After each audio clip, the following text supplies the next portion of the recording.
When Anna's father remarried, she felt her life would never be the same. She had to live with her new family in an old rural house that seemed like it belonged to another time.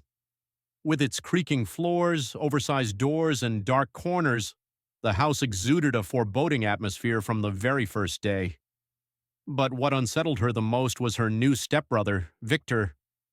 He was tall and soft-spoken, smiled too little, and stared too much. His eyes never conveyed warmth, even when he spoke kindly. It always seemed as though he knew something no one else did.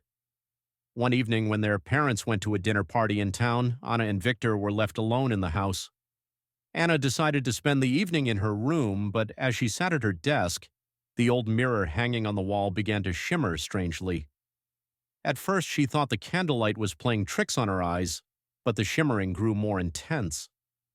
In the mirror, Anna didn't see her own reflection. She saw Viktor, but not as she had seen him earlier that day. This was a darker, more sinister version. The shadows under his eyes were deeper, his face pale and ghostly, and his smile unnatural. The boy in the mirror slowly raised his hand and began to knock from the inside. Anna froze. Suddenly she heard footsteps behind her, but when she turned around, Viktor stood in the doorway looking completely normal, or at least he seemed to.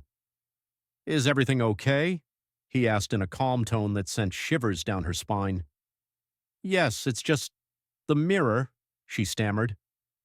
Viktor stepped into the room and stared at the mirror for a long moment, but his eyes didn't reflect back. It was as if something else was staring through them. "Don't worry, Anna," Viktor said softly. "There are things in this house that shouldn't be disturbed. The mirrors, for example." Anna wanted to ask what he meant, but Viktor simply walked out, leaving her alone in the chilling silence. In the mirror, however, Anna's reflection began to distort, smiling back at her with a grin that didn't belong to her. That night, Anna heard footsteps outside her door again and again, even though her parents hadn't returned. When she opened the door, no one was there. Only a small handwritten note lay on the floor. "If you look at yourself in the mirror, he looks at you too." Anna never dared stay alone in that house again.